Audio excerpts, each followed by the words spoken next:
नमस्ते बच्चों, साई राम। बच्चों, आज हम एक कविता पढ़ेंगे और कविता का नाम है बतूता का जूता। ठीक है, कविता का नाम है बतूता का जूता। तो ये हमारा पाठ 4 है। आज हम पाठ 4 पढ़ेंगे। ठीक है। बतूता कौन है बच्चों? बतूता मध्यकाल का एक पर्यटक है। बतूता कौन है? बतूता मध्यकाल का एक पर्यटक है। ठीक है। और ये जो बतूता है, ये तिलिस्मी कहानियों का एक हिस्सा है। ठीक है। तिलिस्मी कहानियों के बारे में आपने सुना है बच्चों। वो जादू भरी कहानियाँ हैं और आपको भी जादू भरी कहानियाँ बहुत पसंद है। आप भी टीवी में देखते हैं, यस और नो? ओके। तो तिलिस्मी कहानियाँ भी वैसे ही जादू भरी कहानियाँ हैं और जो बतूता है वो तिलिस्मी कहानियों का एक हिस्सा है। ठीक है। तो कविता पढ़ने से पहले हम कवि के बारे में थोड़ा सा जानकारी ले लेंगे। तो कवि कौन है? इस कविता का कवि है सर्वेश्वर दयाल सक्सेना। कौन है बच्चों? सर्वेश्वर दयाल सक्सेना। और उनका जन्म 15 सितंबर 1927 में हुआ।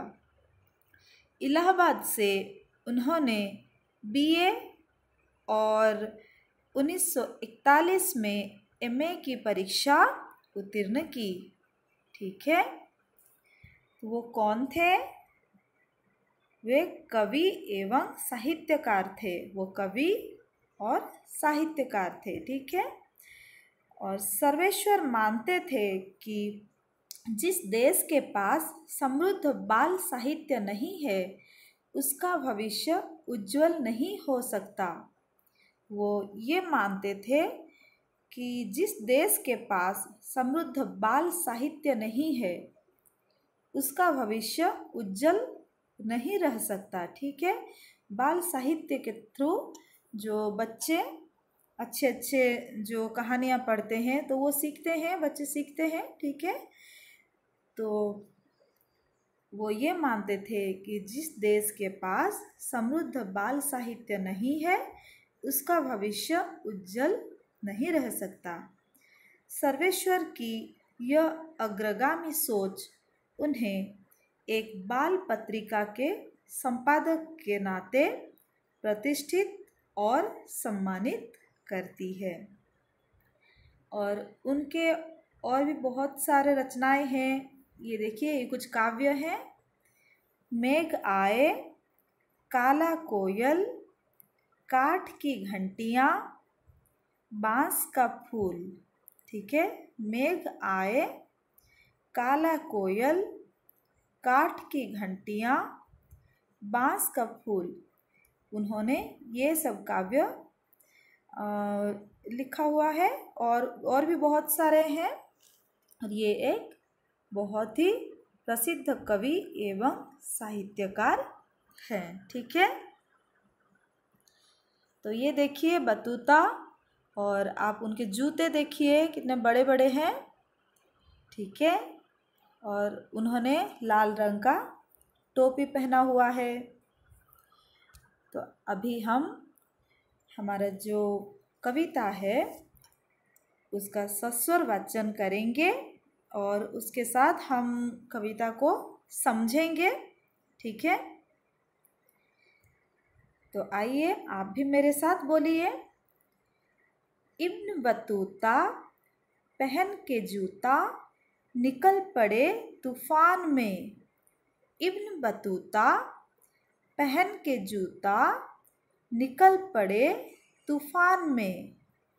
जो इब्न बतूता है वो जूता पहनकर तूफान में निकल पड़े। ठीक है। तूफान क्या है?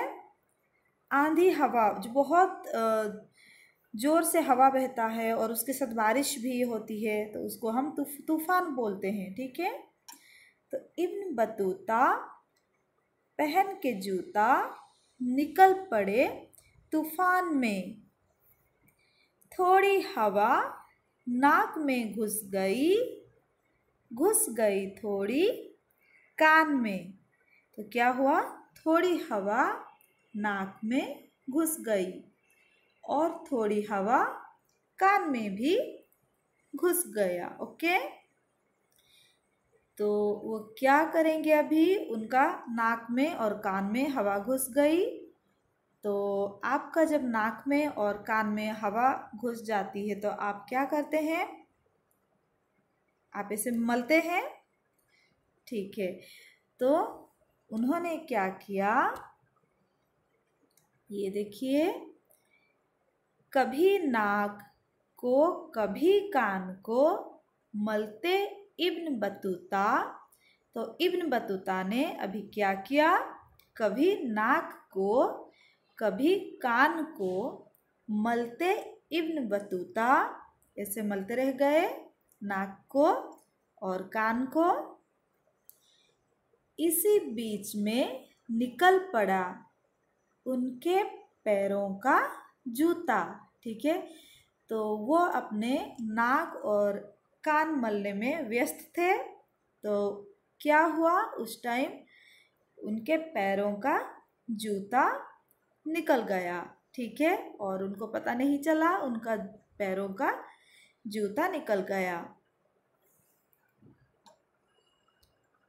ये देखिए उनका पैरों का जूता कैसे निकल गया। वो अपना नाक और कान मल रहे थे, उस टाइम उनका पैरों का जूता निकल गया। ठीक है, उसके बाद क्या हुआ, उड़ते उड़ते जूता उनका जा पहुंचा जापान में। इब्न बतूता खड़े रह गए मोची की दुकान में। तो क्या हुआ, जैसे हम आपका शूज़ कैसा होता है, जो आपका जूता में जो शू लेस रहता है तो आप अच्छे से उसको बांधते हैं। लेकिन ये देखिए, ये जो जूता है उनका इसमें लेस नहीं है। ठीक है, और बड़े बड़े जूते हैं तो उनको जैसे पता भी नहीं चला कि उनका जूता कब निकल गया। वो जब नाक और कान मल रहे थे, उसके बाद उड़ते उड़ते जूता उनका जा पहुंचा जापान में। तो जूता उड़ते उड़ते, जो तूफान हो रहा था इसीलिए उड़ते उड़ते जूता उनका जापान पहुंच गया। उसके बाद इब्न बतूता खड़े रह गए मोची की दुकान में। तो अब इब्न बतूता क्या किए, वो मोची की दुकान में खड़े रह गए। ठीक है, इब्न बतूता मोची की दुकान में खड़े रह गए। ठीक है, क्योंकि उनके एक पैर में जूता नहीं था। तो समझ में आया बच्चों? और एक बार हम थोड़ा पढ़ेंगे और आप मेरे साथ अभी बोलिए। इब्न बतूता पहन के जूता निकल पड़े तूफान में। थोड़ी हवा नाक में घुस गई थोड़ी कान में। और उसके बाद कभी नाक को कभी कान को मलते इब्न बतूता, इसी बीच में निकल पड़ा उनके पैरों का जूता। उड़ते उड़ते जूता उनका जा पहुंचा जापान में। इब्न बतूता खड़े रह गए मोची की दुकान में। ठीक है, और इस कविता के कवि कौन है? सर्वेश्वर दयाल सक्सेना। तो बच्चों, हमने कुछ नए शब्दों को पढ़ा इस कविता में। तो अभी हम देखेंगे कि हमने क्या क्या नए शब्दों को पढ़ा। इब्न बतूता, तो जैसे हमने आपको बताया था, इब्न बतूता तिलस्मी कहानियों का प्रसिद्ध पात्र, ठीक है। जो तिलस्मी कहानियाँ हैं उसका एक कैरेक्टर है। इब्न बतूता तिलस्मी कहानियों का प्रसिद्ध पात्र, ठीक है। उसके बाद तूफान, तूफान यानी तेज आंधी जिसमें वर्षा भी हो, तेज हवा और जिसमें वर्षा भी हो, ठीक है। तूफान, तेज आंधी जिसमें वर्षा भी हो। उसके बाद मलना, हमने बताया था कि मलना का मतलब क्या होता है, रगड़ना, करेक्ट। वो अपना आंख और कान मलते रह गए। मलना, रगड़ना, मलना, रगड़ना, ठीक है। उसके बाद मोची, मोची कौन है, जूते चप्पल ठीक करने वाला, जूते चप्पल ठीक करने वाला, उनको बोलते हैं मोची, ठीक है। तो हम और एक बार देखेंगे। इब्न बतूता तिलस्मी कहानियों का प्रसिद्ध पात्र, इब्न बतूता तिलस्मी कहानियों का प्रसिद्ध पात्र। तूफान, तेज आंधी जिसमें वर्षा भी हो। मलना, रगड़ना। मोची, जूते चप्पल ठीक करने वाला, मोची जूते चप्पल ठीक करने वाला, ठीक है। बच्चों अभी कुछ प्रश्न है, आप प्रश्नों के उत्तर दीजिए। ये मौखिक है, ठीक है। उसके बाद हम लिखित प्रश्न उत्तर भी पढ़ेंगे, जो कि हमारा बुक एक्सरसाइज में हमको लिखना है। तो ये मौखिक है। क, इब्न बतूता जूता पहनकर किसमें निकल पड़े। तो आप इसका उत्तर बोलिए, उत्तर दीजिए। इब्न बतूता जूता पहनकर तूफान में निकल पड़े,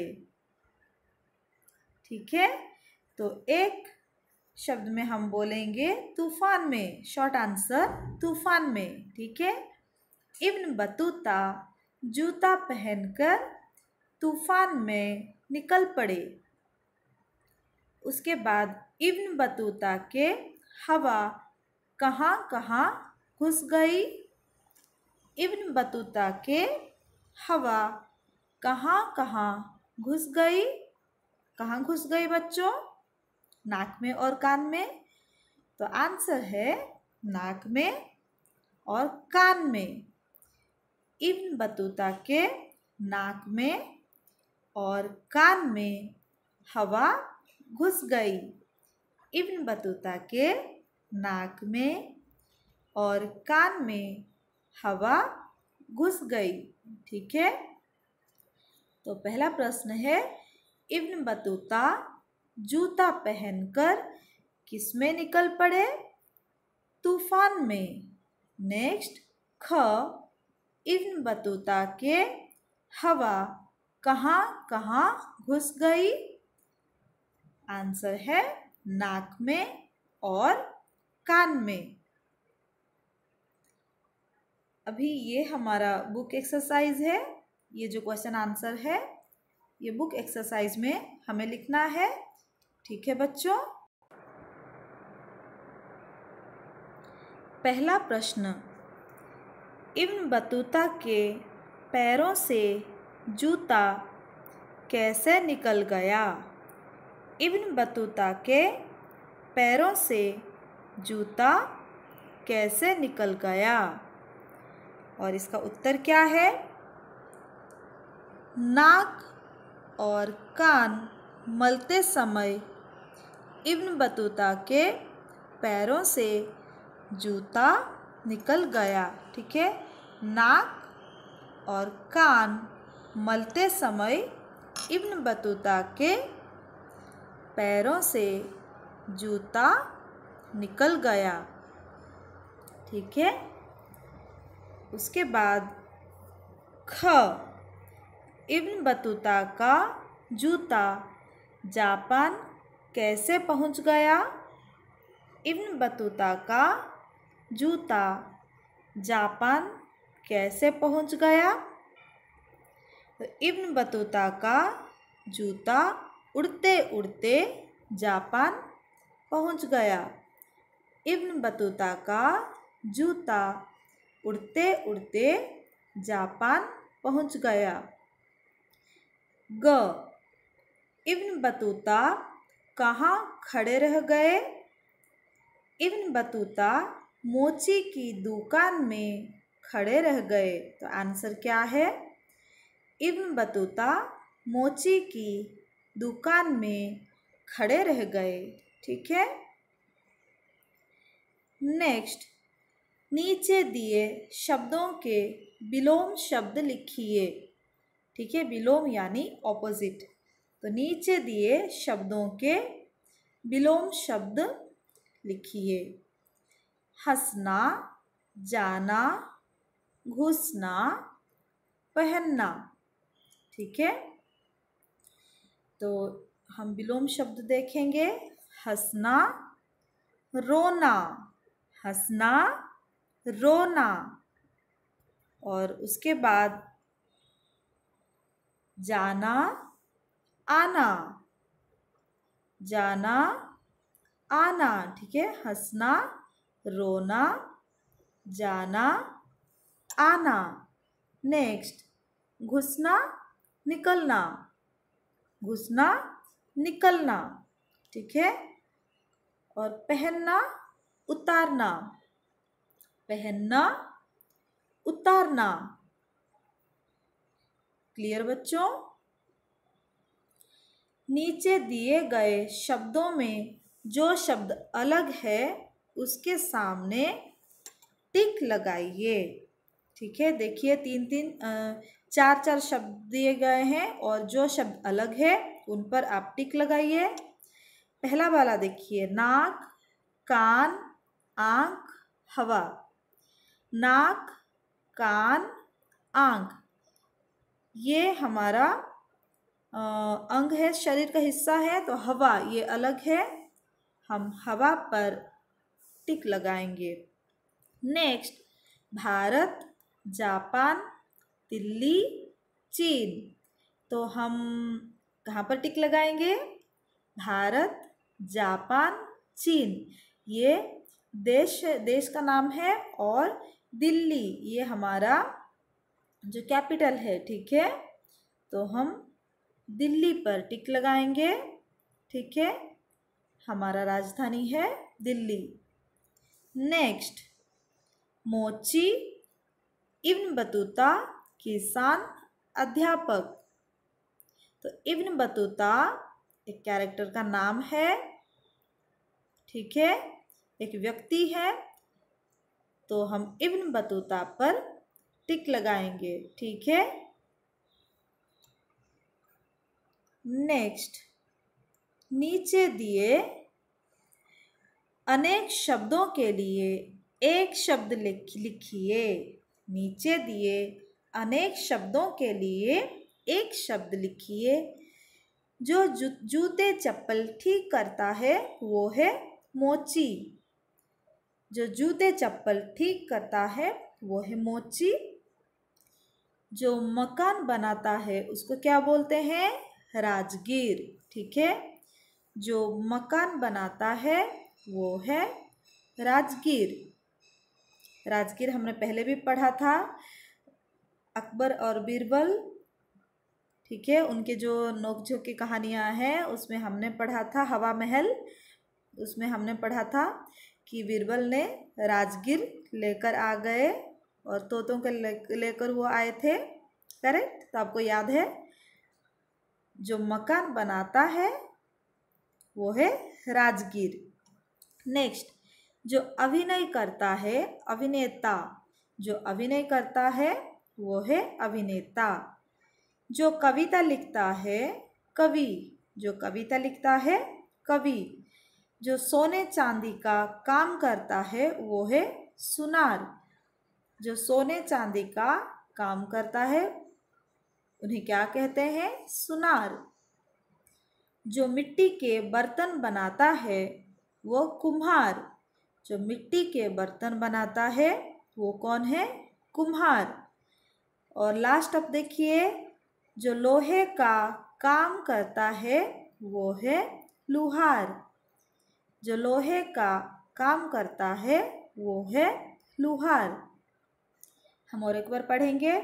जो मकान बनाता है वो है राजगीर, जो अभिनय करता है अभिनेता, जो कविता लिखता है कवि, जो सोने चांदी का काम करता है सुनार, जो मिट्टी के बर्तन बनाता है कुम्हार, जो लोहे का काम करता है लुहार। अभी आप देखिए, नीचे दिए शब्दों के सही वर्ण विच्छेद चुनकर टिक लगाइए। बच्चों, वर्ण विच्छेद करने के लिए हमें स्वर और व्यंजन वर्णों का सटीक ज्ञान होना चाहिए। तो आपको जैसे पता है, हमने आपको बताया था कि व्यंजन किससे कहते हैं? स्वर की सहायता से बोले जाने वाले वर्णों को व्यंजन कहते हैं। ठीक है, स्वर के सहायता से बोले जाने वाले वर्णों को व्यंजन कहते हैं। तो व्यंजन के साथ एक स्वर का उच्चारण भी हम करते हैं, करेक्ट? तो हम अभी वर्ण विच्छेद करेंगे। जो व्यंजन है उनमें से हम स्वर वर्ण को भी अलग करके लिखेंगे। देखिए वर्ण विच्छेद कैसे करते हैं। कान, ठीक है, जो सही वर्ण विच्छेद है उस पर हम टिक लगाएंगे। कान। क आ, करेक्ट? क के साथ आ जुड़ा हुआ है। क आ। क आ। न अ। न जब बोल रहे हैं अ हम उच्चारण कर रहे हैं, न के साथ अ भी हम उच्चारण कर रहे हैं। तो क आ न अ कहाँ पर है? ये है क आ न अ, कान। ठीक है, समझ में आया बच्चों? अभी नेक्स्ट नाक। न आ की मात्रा है तो न आ क अ, करेक्ट? न आ क अ, ये पहला वाला है। न आ ना क अ, क, नाक। ठीक है बच्चों? और उसके बाद ये देखिए नेक्स्ट बतूता। ब अ कहाँ पर है? देखिए ब अ त उ, ठीक है। बड़ा ऊ, देखिए बड़ा ऊ होगा यहाँ पर क्योंकि त बड़ा ऊ लिखा हुआ है। ब अ त उ त आ की मात्रा, ठीक है। तो ये हो गया बतूता। ब अ त उ त आ, बतूता। उसके बाद तूफान। यहाँ पर भी बड़ा ऊ, त उ फ आ की मात्रा है तो फ आ। उसके बाद न अ, तूफान। त उ फ आ न अ, तूफान। तो समझ में आया बच्चों वर्ण विच्छेद हम कैसे करते हैं? ठीक है, तो अभी हमारा जो बुक एक्सरसाइज कंप्लीट हुआ। जापान के लोगों की वेशभूषा और उनके रहन सहन के बारे में पता लगाइए। बच्चों आप थोड़ा पढ़िए और जानिए, उसके बाद 2 लाइन भी आप लिखिए जापान के लोगों के बारे में। तो बबूता का जूता कहाँ जा पहुँचा था? जापान। ठीक है, ये देखिए हमने कुछ पिक्चर यहाँ पर डाला हुआ है। ये जापान के जो ड्रेसेस वो लोग कैसे पहनते हैं, ठीक है। तो आप भी कुछ पता लगाइए। और थोड़ा लिखिए, जापान के लोगों की वेशभूषा और उनके रहन सहन के बारे में पता लगाइए। ठीक है, आप कुछ सर्च कीजिए, पता लगाइए और थोड़ा सा आप लिखिए। ये आपका एक्टिविटी है। ठीक है, तो ये आपका गतिविधि है और ये आप कंप्लीट कीजिए। और जो भी हमने आज पढ़ाया बुक एक्सरसाइज, वो भी आप पढ़िए। ठीक है, धन्यवाद बच्चों।